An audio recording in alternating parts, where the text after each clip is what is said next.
Really bright and sunny today. I can't see the slides, but I guess that's okay. Hi, everyone. My name is Mariya. For the past 4.5 years, I've been building a company called Scentbird. Scentbird is a fragrance subscription service, and we help people date fragrances before marrying them.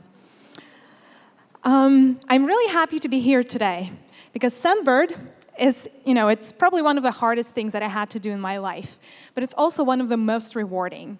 And the YC community has been instrumental in helping me get to this point. So I'm really happy to be here today. Now I would like to take you, I guess, behind the scenes of how we build the company and some of the early mistakes we've made. And God knows there were plenty. So chapter 1 of our story, it's called The Year of Misery. I kid you not, that's how I refer to that time. It was the year where I think we read every book under the sun about building an MVP, yet we didn't talk to a single customer. I'm a huge fragrance junkie, so let me set the story straight. The company was built out of my passion for the category, right? I love fragrances. I hate shopping for them. When you walk into a store, like 1,000 fragrances in the air, the lady is spritzing something in your face, the pushy sales assistant. I hated that. The coffee beans don't work. Long story short is I had a dream. And that dream was, what if I could discover my next fragrance from the comfort of my couch? The one thing that was missing was a really good fragrance recommender or scent recommendation system. So my co-founders and I set out to build one.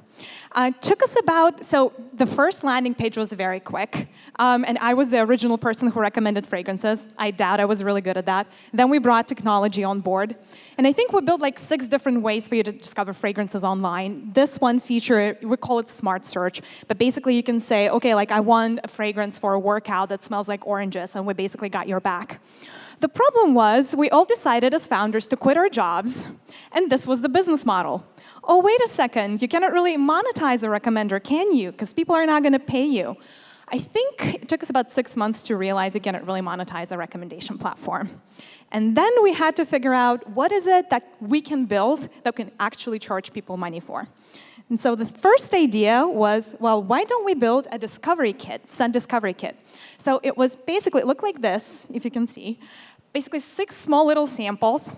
People would pay us $9 for that. And the idea was that if they liked a scent, they would purchase a full-size bottle from us. Long story short, they purchased the kit. They never really purchased the bottle. So all we made was $9 off of like 100 people. Not really a billion-dollar business. So we went back to the drawing board. And mind you, we still haven't talked to one single customer about what is it that they really, truly wanted. So we're all still living in our heads. So, and this was a fun time for me because we're operating on a shoestring budget. I basically don't have a job. My savings are dwindling down. So I found this really fun hack. When you go to Sephora, they give you 3 samples for free.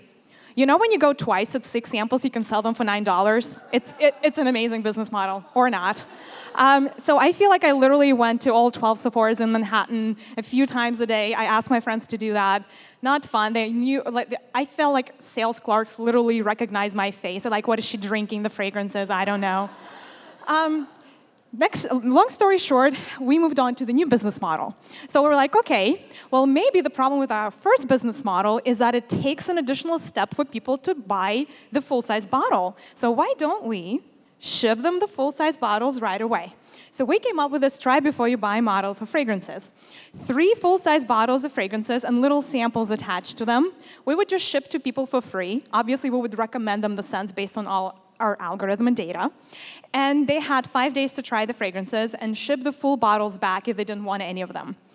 So that was a really fun experience because we saw a 30% fraud rate on that business model. So we would ship a box, and more often than not, it would not come back, and we would then not be able to charge somebody's card. So at the time, we were able to get into an accelerator program out here in New York called ERA, and they gave us $40,000. So basically, that's all the money that we had to play with. And I think we wasted about $20,000, which is half, on trying to make this work, and got very much in the red, got very upset. Saying that this was blood, sweat, and tears is really not saying much. So I think we came to a point where, let me skip that. We came to a point where I think we really wanted to give up.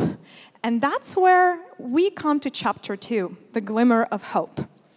So you know when the going gets really hard, you call this one person who you hope is going to support you? So for me, that person was Michael Seibel. Michael is currently now the CEO of the Accelerator program at YC. At the time, he was just a successful entrepreneur, sold his company to Autodesk. So I wanted to call Michael to cry on his shoulder, basically. I was like, Michael, fragrances really suck. I don't think we can make them work. I think we're going to build a makeup company. And he goes like, wait, what? Mariya, you spent the last year failing at fragrances. You're telling me that you're going to go and build a makeup startup and spend another year failing at makeup? He goes like, makes no sense. No. If I were to put my money into someone or back a team that I think has the best potential to make fragrances work, it would be Scentbird. Something shifted for me, and I think sometimes we all need that one mentor to kind of like hold our hand through something when the going gets really tough.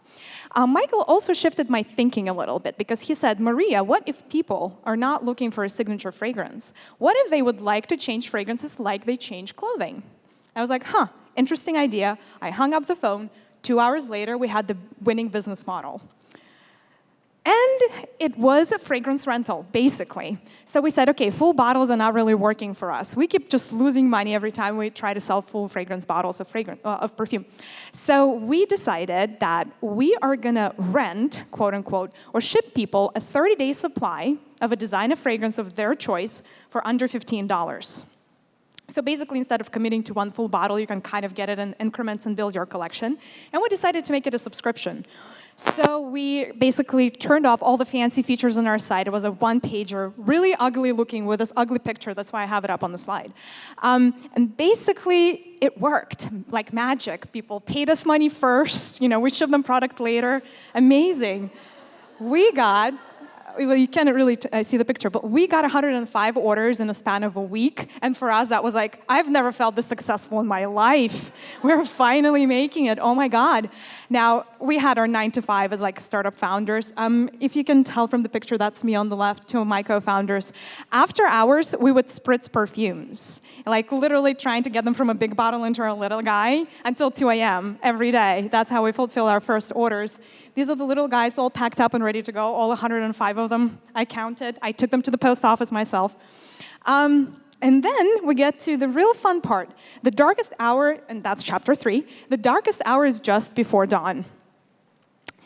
As our business was scaling, 100 customers is not really scaling, it's really early on. And we went through an experience of pitching a demo day at the first accelerator here in New York. Nobody really wanted to give us money. And I was looking at our bank account. I think out of the 40,000 that the first accelerator gave us, we had about 5,000. And e-commerce is a business that requires a lot of working capital. It requires a lot of cash. So I realized I would have to raise. And for the longest time, it was like the biggest disconnect because we were looking at this. And this is the rendition of like our first version of a Scentbird dashboard.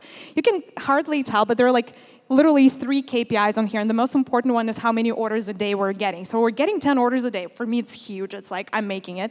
But the rest of the world does not really caught up to that. They're looking at my product, they're like, it's kind of ugly. Would anybody want this, And a lot of investors are like, you know what, my wife doesn't use fragrance. I don't think you'll ever be successful. I'm like, okay. So I go ahead and I pitch people. I didn't count, maybe 40 people. Everybody told me no. But the no's are not no's never really upset me. What upset me were the crappy yeses. And I'll tell you what those are. So I was pitching this one investor couple. They were angels. And I told them, hey, I'm raising $250,000 to get this company off the ground. Look, it's killing it. Clearly, 500 orders. Yeah, and they basically took me for a spin. It was like 8 meetings, send us this due diligence, send us that, like built a financial model for us. So I was legitimately thinking they were going to give me $250,000 after all of this work. And then we get to the close, quote unquote, to that last meeting when I ask them for the check. And they're like, okay, Mariya, we're going to give you $25,000. And they promised me a valuation that was 3 times lower than the lowest that I could accept at the time. And they said that they would also want 5% advisory shares in my company because they didn't think I was qualified to run this business. I walked out of that meeting and walked into another meeting. And it was probably even worse, although, I don't know, it depends. But it was a real estate investor. And he said, Mariya, Scentbird is awesome. I love your idea. How about you give me 10% of your company for free office space for a year for you and your 3 co-founders? I walked out of that meeting. I told both of them no, obviously, although at the time I was pretty close to actually saying yes to some of those deals. And then I went back to the only person who I thought would listen. His name is John. He's an angel investor. He does invest in e-commerce. But for me, he was a mentor, and I was always afraid to ask him for money. I would always ask him for advice. I'm like, John, how do you do this? How do you do that? And that was also the time when we applied for YC. By the way, it was the second time that we applied for YC. The first time we got rejected. It was fine. It was the wrong business model anyway. I would have rejected myself many times over. And basically, I came to John, and I said, John, Scentbird is raising 100K. I want you to put all of it, and I'm going to give you a good deal. And the reason you should do it is, A, we're growing like crazy. B, I'm going to get into Y Combinator in 3 weeks, and our valuation is going to triple. So now is the perfect timing for you to invest. So John wrote us a check for $100,000. And then that brings me to our next chapter, Y Combinator. Well, we applied to Y Combinator for the second time, and we didn't get in. So I had to call John back and say, John, so no, the company's valuation is not 3x, but by the way, we have another 500 customers, so you should be really happy because we're basically a rocket ship. And then I had to go back to the drawing board and start and keep raising money, basically, because we needed more working capital to build inventory. And one thing, though, I think I discovered with that experience with John is the rule of scarcity. Because all I said was, hey, I have 100K, and I want you to fill that whole 100K. There's no room for anybody left in that round. So what I ended up doing afterwards is every investor pitch that I had, I would come in and say, hey, so Scentbird's round is 150,000. I already have 100 in my bank. So all I have left in the round is 50K. Do you want to be the last 50K in? So I pitched 6 people in funds, and I think I got 5 yeses out of that. So that kind of really gets you over that 150 real quick. And so I think that the big lesson learned there is, if you're going for $1 million, say you're really going for 1/4 of that, and then just keep oversubscribing. Eventually, you'll get to that $1 million. Again, a lot of my mentors, a lot of my friends are, Y Combinator alums. And although the business was growing, I still didn't feel that the DNA of the company was there and we truly had the product market fit on some level. And so a lot of my friends were like, Mariya, are you applying to YC? And I'm like, what, a third time to get rejected a third time? I did apply to YC. And long story short, we got in. Hence, they invited me to speak here because, if I didn't get in for a third time, probably wouldn't make it to this stage, but basically it was the best experience of our life. We moved out of California, and I really think it changed the DNA of our company. So hyper-focused on growth, not yearly growth and quarterly growth, week over week over week over week. And when you go through that experience, you always feel like in your batch, every company is growing faster than you, and everybody's smarter than you. But by the way, you walk out with the best peers and the best friends out of this. And the one thing that YC also taught us is to have true user interviews, to really try to understand what people think. And then this one funny one that stuck with me, it was probably one of the first ones, somewhere in the Palo Alto area. We met with this lady in a coffee shop. She wasn't a user of the product. And we were like, hey, we wanted to meet with you, see what you think about our product. She goes are you dying? Is Scentbird going out of business? Is that why you're talking to me? Oh, I bet you're dying. Don't die, please don't die. I'm going to buy 10 subscriptions. I'm like, what? She clearly cared, and that was probably the first time when I truly realized we might just make it. Because when people are willing to just pay you 10x, just don't die, please, it's, you kind of know that you're building something that people want. And now chapter 5, life after YC, for most companies that kind of end up making it, the bigger chunk of their life would be post-YC, not prior. I kind of wanted to leave you with a couple of last thoughts. Some of the things that, I wish I knew, or I just need to remind myself. So the first one is surround yourself with 10x people. And what I mean by 10x, it's not 10 times more people. So there is this basically, concept, in more traditional industries, somebody who is really top of their game is just about maybe 2 times better than your average person. In startups, because it's really out of the box thinking, really creative, top people, the creme de la creme, the smartest people are 10 times better than your average person. And I wish I knew that when I started hiring my team, because I would always go for the cheapest person. Oh, you're cheap and you're kind of hardworking. welcome to Scentbird, you know? And I was like, well, I could have hired probably 3 times less people, just hired the 10x people, and we would have probably gone further ahead. So that's the one. 2, it's actually has been said before here today, have an audacious dream. And not just have an audacious dream, communicate it, kind of like come out. Tell the world that it is your dream, because when you do, you're helpable, right? So, and the world actually can get on board with you. I think as women, we do tend to be very shy, and that sentiment has been shared here today. Pronouncing the billion word is really hard, but I think we have to. I mean, I've heard pitches from men who are like, we're going to be 50% of this industry like in 3 years, and I'm like, yeah, you really won't. But as women, we kind of prefer to get there first and then say that we really wanted to hit that target. I think we have to start reversing our thinking and first kind of like setting that audacious goal, communicating it to the team, to the partners, to everyone, and then hitting it. Then last but not least, which is also a big lesson learned for me, don't take advice from people that don't have what you want. I don't know how many of you are building your companies. I certainly, when I got started, I felt everybody wanted to give me advice from my mom, and I do welcome her advice, to everybody else, friends and family and everybody. And one of the conversations really stuck with me. So it was my successful friend. She has built a business, like a hedge fund, very rich. And so I told her, hey, I kind of want to build this tech startup in the fragrance world. And she goes like, have you ever worked for a fragrance company? Do you even know what, I'm like, no, I have not worked for a fragrance company, but I think I might just make it. And basically, she was very discouraging, and I'm really happy I didn't listen, because in that moment I was this close to going like, maybe I should apply to L'Oreal and like spend my next 10 years working for like $60,000 a year or something, and being really miserable at my desk. I'm really happy I didn't. So in other words, only take advice from people who have what you want in life.